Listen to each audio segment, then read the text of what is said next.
Bonjour, bonjour. En fait, aujourd'hui, on va faire une vidéo pour parler essentiellement des sujets qui viennent constamment dans les concours d'entrée dans les grandes écoles au Cameroun. Nous allons parler aujourd'hui principalement d'une chose importante. J'ai parlé dans ma précédente vidéo des épreuves de ce qui devait venir au concours d'entrée à l'École nationale supérieure polytechnique de Yaoundé et de Douala. Et je précise que aujourd'hui, nous allons encore revenir là-dessus et nous allons continuer à étayer l'antenne de ceux qui nous écoutent par rapport aux préparations nationales supérieures polytechniques. C'est pas comme dans des écoles de façon générale, dans les écoles de formation de façon générale, c'est pas comme la préparation à un examen, c'est pas comme la préparation au baccalauréat. Vous voyez par exemple, la préparation au baccalauréat, on a une année entière pour préparer son concours, pour préparer son examen. Mais un concours se prépare parfois en un mois et demi, en 2 mois. On n'a pas suffisamment le temps pour dire qu'on va se préparer correctement aux différents concours. Donc, c'est de ça qu'on va parler, comment organiser son temps, comment travailler pour pouvoir réussir à son concours. Comment travailler en 2 mois seulement, c'est-à-dire quand on n'a pas suffisamment de temps, comment faire pour réussir à un tel concours, comment s'organiser, comment n'est pas désespéré par rapport au nombre de candidats qu'il y a constamment et le nombre de personnes prêtes. En fait, ce que je vous dis dans cette vidéo, c'est que organisez-vous et travaillez simplement. La chance, c'est à tous les niveaux et pour tout le monde. La chance, c'est quoi? C'est la rencontre entre une bonne préparation, une bonne formation et une opportunité qui se présente. Et vous avez toujours dit ça. Donc aujourd'hui particulièrement, nous allons vous montrer comment vous pouvez faire pour vous organiser correctement et pouvoir travailler. Je vous ai dit l'autre jour, les chapitres sur lesquels vous devez beaucoup réviser, sur lesquels vous devez beaucoup travailler pour ces concours-là. Mécanique du point. Dans la mécanique du point, vous devez travailler sur les lois de Newton. Bon, en fait, de façon générale, vous connaissez les 3 lois de Newton. Vous devez voir les 3 lois de Newton et leur application dans le champ électrique, dans le champ magnétique, dans le champ de pesanteur, dans le champ de gravitation. C'est de façon globale, si on peut voir un peu comme ça. Vous devez aussi travailler sur les circuits RLC. J'ai oublié d'en parler l'autre jour. Travaillez aussi sur les circuits RLC, que ce soit RLC série ou encore les cas où il y a la décharge d'un condensateur. Vous voyez un peu, dans les cas comme ça, vous devez aussi travailler là-dessus. Vous devez aussi travailler sur la lumière, que ce soit la lumière de la case de première, c'est-à-dire l'optique géométrique. Revisez aussi ça. C'est vrai, depuis un certain nombre d'années, ça ne vient pas, mais ça ne veut pas dire que ça ne va pas venir. Revisez aussi l'optique géométrique. Et aussi, en revenant encore sur l'optique ondulatoire et l'aspect corpusculaire de la lumière. Donc, l'optique, aspect corpusculaire de la lumière, aspect ondulatoire de la lumière. Pour ceux qui ne savent pas, l'aspect corpusculaire, c'est la partie qui parle de la lumière comme des graines d'énergie. C'est-à-dire, vous vous souvenez par exemple des expériences photoélectriques. C'est-à-dire, on éclaire une plaque de cuivre ou de nickel et à partir d'une certaine lumière de longueur d'onde précise et des électrons sont arrachés. Alors là, on est obligé de supposer que ces électrons-là sont arrachés parce que la lumière constitue des graines qu'on appelle des photons. Et un photon possède une énergie qui a pour valeur Hν. Donc voilà par exemple la valeur de l'énergie d'un photon. Et c'est ce photon qui va aller donc arracher cet électron à cet élément-là. C'est-à-dire, ça peut être le cuivre, ça peut être une plaque de cuivre. Le photon va donc aller arracher l'électron.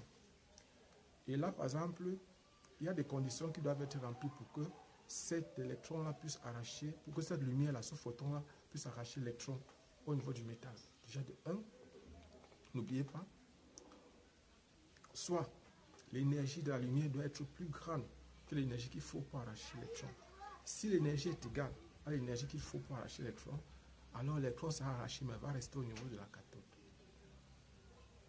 Et maintenant, si l'énergie de la lumière est supérieure à celle qui est nécessaire pour arracher l'électron, qu'on appelle énergie C. L'énergie C est l'énergie nécessaire pour arracher l'électron et qu'il reste sur place. Alors que l'énergie, quand l'énergie lumineuse est supérieure à l'énergie seuil, il y a une partie qui va permettre à l'électron de se déplacer, qu'on va appeler énergie cinétique. Donc l'énergie de la lumière sera donc égale à l'énergie cinétique plus l'énergie seuil.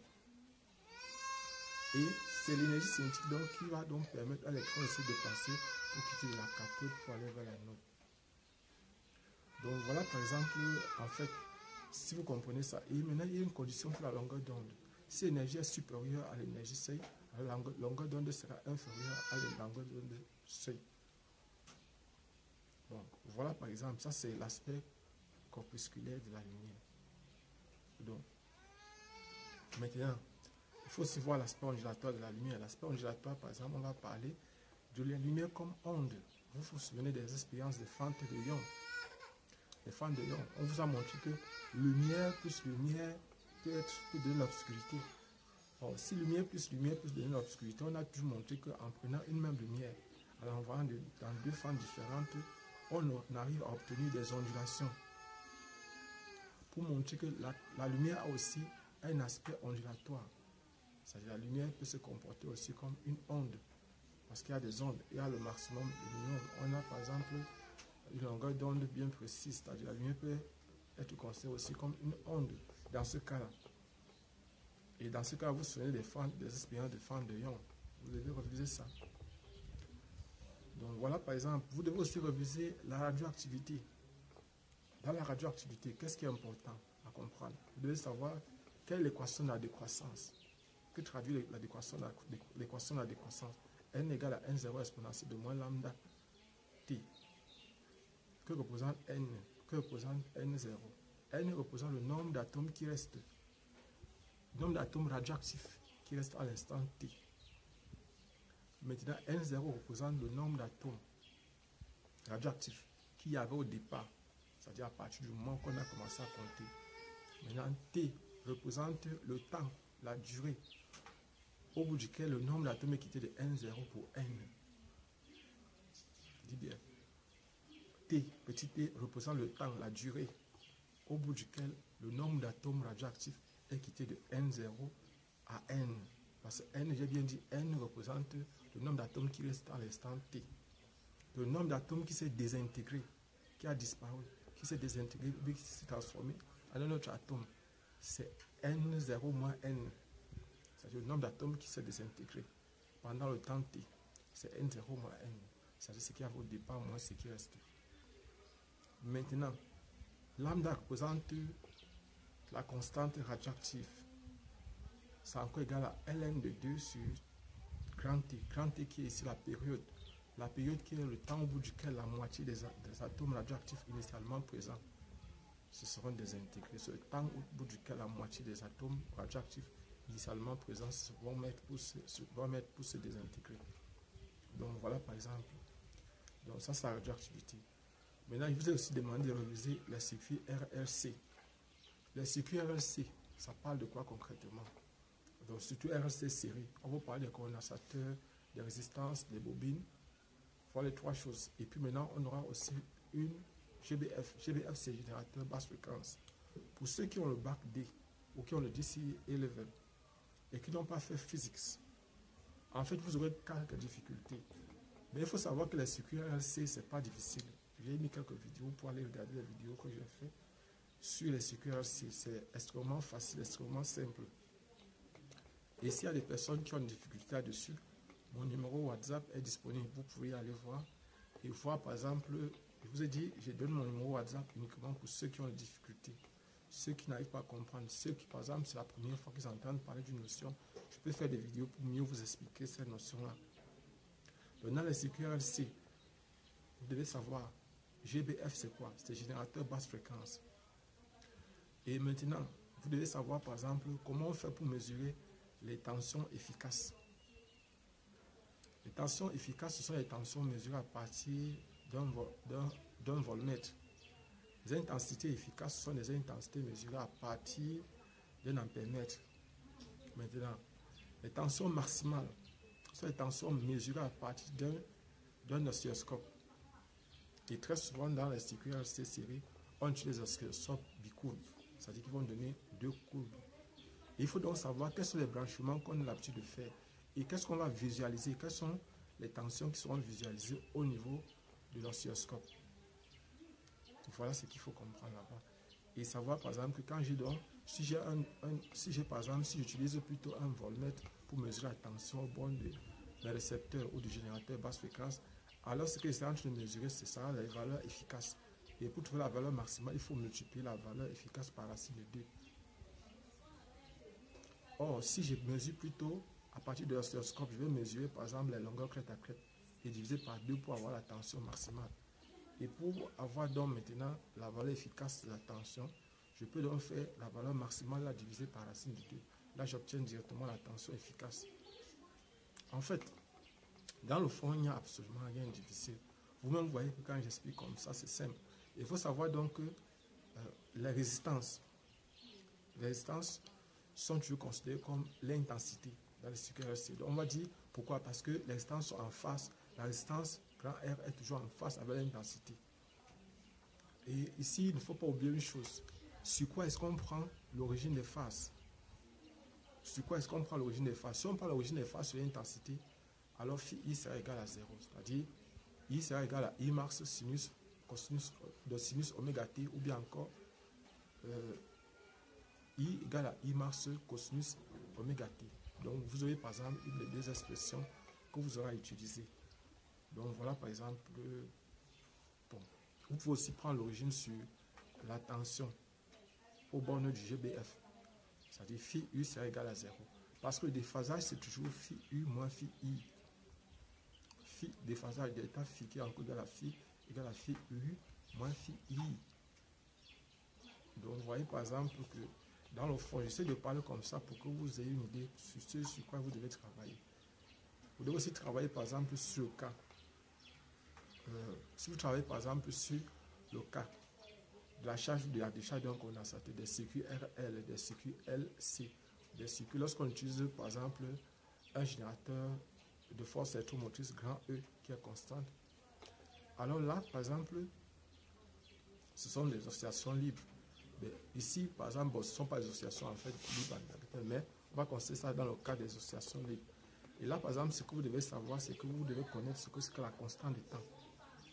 À quoi ça sert? Que signifie constante de temps? Vous devez savoir par exemple comment mesurer la force électromotrice, comment mesurer par exemple comment faire pour obtenir ce qu'on appelle le régime permanent.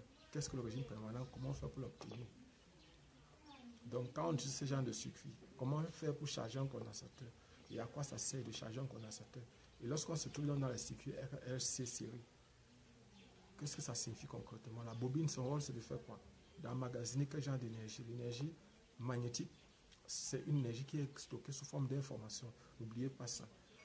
Le condensateur va emmagasiner l'énergie électrique. Le condensateur va emmagasiner l'énergie sous forme d'énergie électrique. Maintenant, le résisteur, le rôle du résisteur, c'est de dissiper l'énergie, c'est-à-dire de faire perdre l'énergie sous forme de chaleur.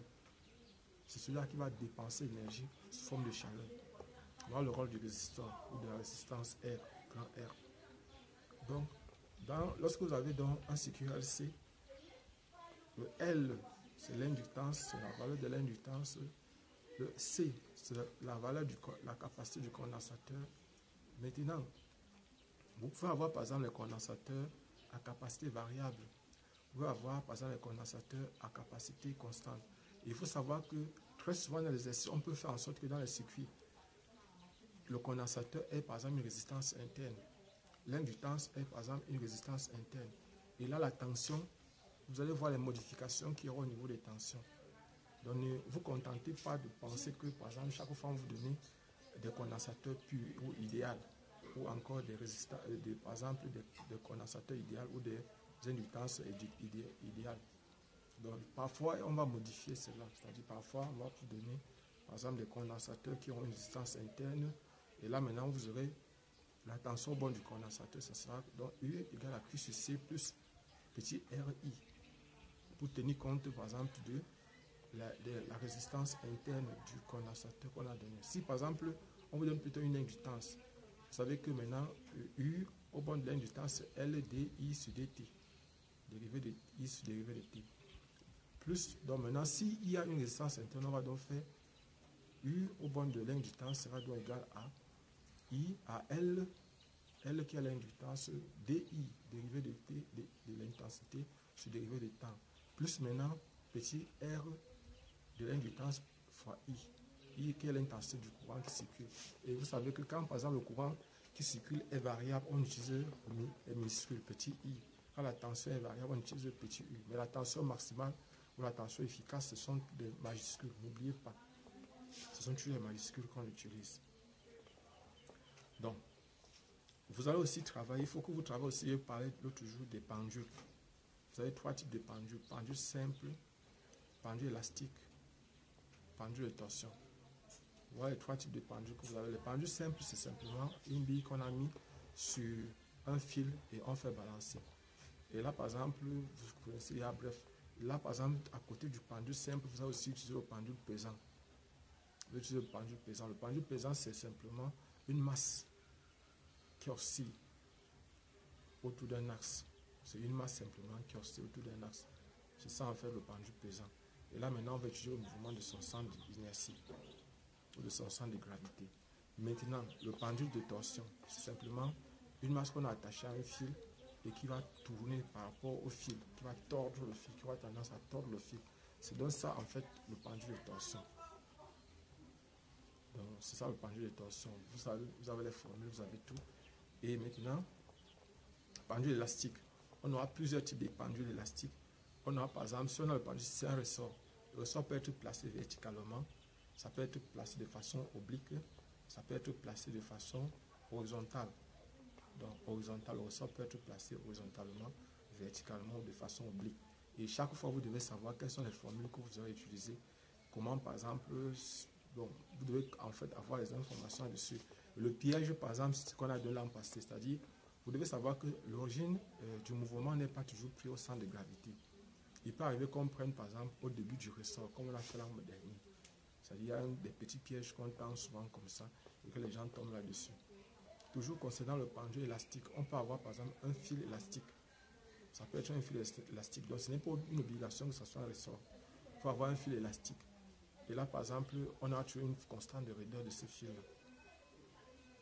Donc, voilà, par exemple, vous devez être capable de calculer, de connaître l'équation du mouvement pour un pendule élastique. Pour un pendule de torsion, quelle est l'équation différentielle du mouvement? Pour un pendule simple, quelle est l'équation différentielle du mouvement? Pour, par exemple, et vous devez savoir chaque fois comment on fait, donc comment on calcule l'énergie dans chaque cas. Pendule simple, pendule pesant, pendule de torsion et pendule élastique. Comment on calcule l'énergie et comment partir de l'énergie pour retrouver l'équation différentielle ou comment partir du théorème du centre d'inertie pour retrouver l'équation différentielle. Vous devez être capable de faire tout cela.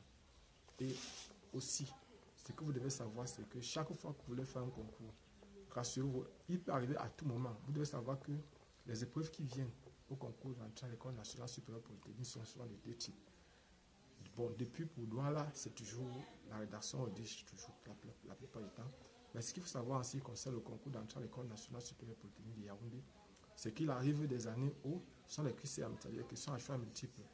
Donc, quand vous vous préparez, préparez-vous pour les 2 types de compos, parce qu'il peut arriver que brusquement on change. On ne va pas vous prévenir si on change. C'est-à-dire qu'il peut arriver, par exemple, qu'on change ça brusquement. Qu'on change carrément les épreuves là brusquement. Il peut arriver qu'on le fasse.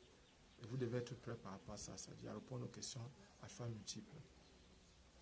Bon. Il y a des personnes qui nous posent des problèmes, qui en fait pensent que nous pouvons corriger les anciens sujets pour eux.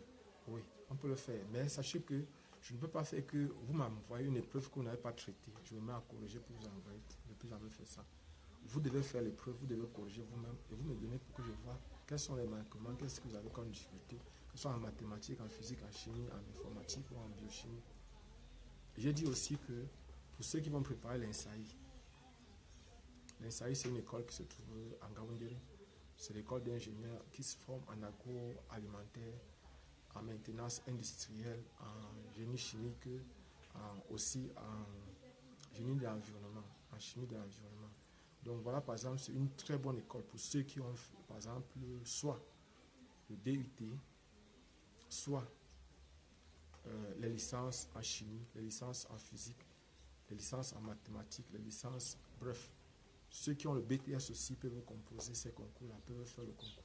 Mais vous devez savoir que ceux qui sont, par exemple, en fac, ça va la licence, pourront faire le concours. Ceux qui sont en fac, et ceux qui ont le BTS ou le DUT, ceux qui étaient dans les écoles, par exemple, d'ingénieurs, qui étaient dans les dans les IUT, ils peuvent faire aussi le concours en fonction des places disponibles. Et vous dites, notre groupe, c'est l'un des meilleurs groupes qui prépare les gens pour ce genre de concours. Vous pouvez venir, je vais mettre mon numéro WhatsApp pour que vous puissiez nous écrire. Écrivez-nous parce que vous voulez qu'on vous aide à réussir, qu'on vous aide à travailler, pas pour autre chose. Donc, le conseil que je vais vous donner pour la stratégie à utiliser, par exemple, pour préparer, vous avez un mois, parfois un mois et demi ou 2 mois. Comment s'organiser pour réussir à son concours plus facilement? Le conseil que je vais vous donner, c'est quoi? C'est que chaque jour, faites les efforts de traiter un sujet. Eh bien, chaque jour, faites les efforts de traiter un sujet. Si, par exemple, c'est un concours comme l'ENSAI, à l'ENSAI, par exemple, pour ceux qui vont composer, peut-être, je vais expliquer clairement, pour ceux qui vont composer l'ENSAI, le concours de l'ENSAI va se faire. Il y a, par exemple, la mathématique. Il y a 100 QCM qui viennent en mathématiques. Il y a la physique. Il y a 100 QCM qui viennent en physique. Pour ceux qui vont faire maintenance industrielle, il y a 100 questions, 100 QCM qui viennent en physique. Maintenant, bon, la chimie, très souvent, il y a 100 QCM qui viennent en chimie. Et vous devez savoir que ceux qui font biologie, ceux qui ont fait biologie, qui ont licence en biologie, eux, ils ne vont pas faire la physique. Ceux qui ont une licence en chimie, ils ne vont pas faire la biologie. Je dis bien, ceux qui ont la licence en chimie ne vont pas faire la biologie. Ceux qui ont la licence en biologie ne vont pas faire physique. Mais les chimistes vont faire, par exemple, la mathématique, la physique, la chimie, les tests psychotechniques, la culture générale et l'anglais. Je dis bien, les chimistes vont faire la mathématique, la physique, la chimie, la culture générale, l'anglais, les tests psychotechniques. Maintenant, les biologistes vont faire, que ce soit les biochimistes, biologie animale, biologie végétale, microbiologie, tout ça. Ils vont faire, par exemple, les épreuves de mathématiques, de biologie, de chimie, de culture générale, d'anglais et de tests psychotechniques. Maintenant, les physiciens vont faire la mathématique, la physique, la chimie, les textes psychotechniques, la culture générale et l'anglais, la langue, que ce soit l'anglais ou le français. Pour les anglophones, ils vont composer en français. Pour les français francophones, ils vont composer en anglais. C'est souvent comme ça pour l'épreuve des langues. Donc, personnellement, il ne peut que vous dire, organisez-vous et travaillez. Dans la méthode, je vous ai dit, vous traitez une épreuve, un sujet chaque jour. Et là, ce que vous essayez de faire, c'est de chronométrer votre temps. C'est-à-dire, vous prenez le temps pour comprendre chaque épreuve, pour voir. Là, vous devez étudier les épreuves, les anciens sujets, voir les épreuves qui reviennent beaucoup. Sur quel chapitre on interroge souvent le plus. Et regardez, par exemple, depuis peut-être 2014 jusqu'à 2023, quelles sont les épreuves qui sont constamment revenues. Comment, par exemple, on interroge, est-ce que ce sont des QCM? Quels sont les différents types de questions qu'on pose en ce qui concerne les QCM? Quels sont les chapitres sur lesquels on interroge le plus? Et c'est ça aussi. Vous ne devez pas vous limiter à ça. C'est-à-dire, mais vous devez travailler aussi là-dessus. Et si vous traitez ça, vous chronométrez votre temps. Vous prenez une épreuve. Si l'épreuve, c'est 3 heures de temps, vous dites, par exemple, que vous avez 2 heures pour traiter l'épreuve. Si l'épreuve, c'est 4 heures, vous prenez 3 heures pour 2 heures ou 3 heures pour traiter. Si en 2 heures ou 3 heures, vous ne faites rien, ça veut dire que le joueur, vous n'allez rien faire. Vous devez vous entraîner. Lionel Messi est un très grand joueur. Mais Lionel Messi s'entraîne. Il s'entraîne tout le temps. Pas parce qu'il apprend à jouer, mais parce qu'il veut développer les réflexes. Donc, si vous voulez réussir franchement votre concours, le conseil qu'il vous donne, c'est qu'organisez-vous et travaillez. Il n'y a rien de difficile, ce n'est pas compliqué. Organisez-vous et travaillez, vous allez réussir. Donc, moi je suis Job Campbell. Pour ceux qui veulent, par exemple, les conseils, nous sommes là. Pour ceux qui veulent, par exemple, les documents aussi, nous, on peut vous procurer les documents. Bon, peu importe là où vous êtes au Cameroun, mais pour ceux qui sont à l'étranger, hors du Cameroun, on ne peut pas. Donc, pour ceux qui sont au Cameroun, peu importe l'endroit où ils sont, nous pouvons vous faire parvenir les documents. Moi, j'ai des partenaires avec lesquels on travaille, avec lesquels je travaille.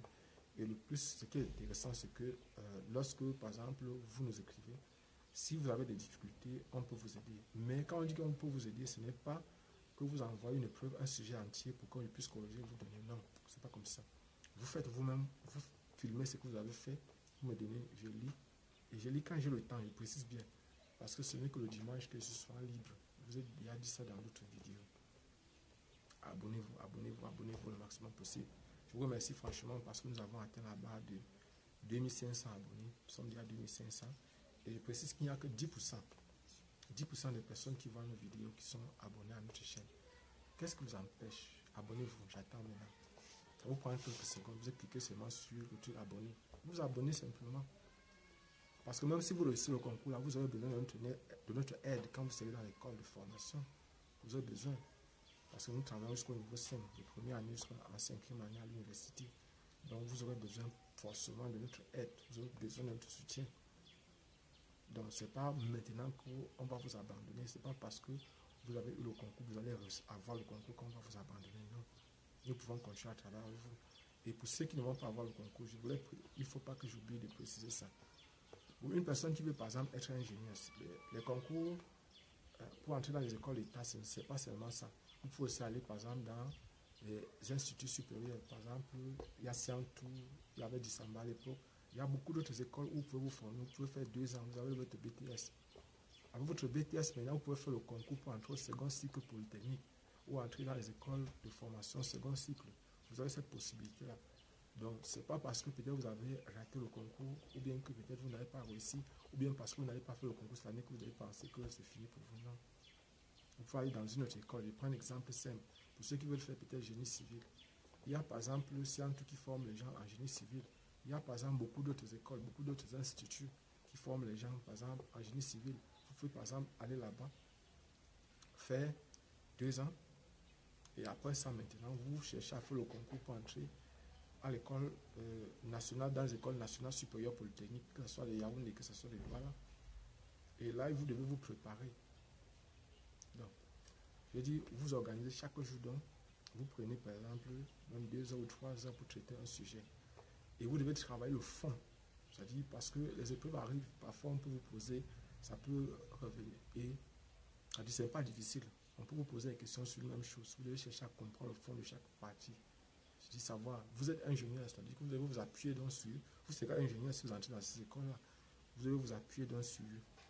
Ce qu'on vous apprend, ce que vous apprenez pour pouvoir créer de nouvelles choses. Vous devez vous appuyer sur ce qui existe déjà pour faire de nouvelles choses, pour améliorer ou bien pour créer, pour inventer, pour innover. Ce n'est pas gratuit, ce n'est pas pour rien. Donc les choses ne sont pas aussi simples que ça. Organisez vos travaux, vous allez réussir. Déjà, nous ont demandé, est-ce qu'on ne peut aussi faire des vidéos sur l'école de travaux? Qu'est-ce qui vient à l'école de travaux? On va faire une prochaine vidéo là-dessus. Ou la fac médecine, quels sont les sujets qui reviennent beaucoup à la fac médecine? Ou pour les infirmiers diplômés d'État, qu'est-ce qui revient beaucoup? Abonnez-vous, partagez le maximum possible cette vidéo. Et pour ceux qui ne me connaissent pas, je précise bien, je suis Job Canadien, du groupe de répétition Nabla. Nous sommes en train d'entreprendre, nous entreprenons, je ne suis pas à Yaoundé actuellement.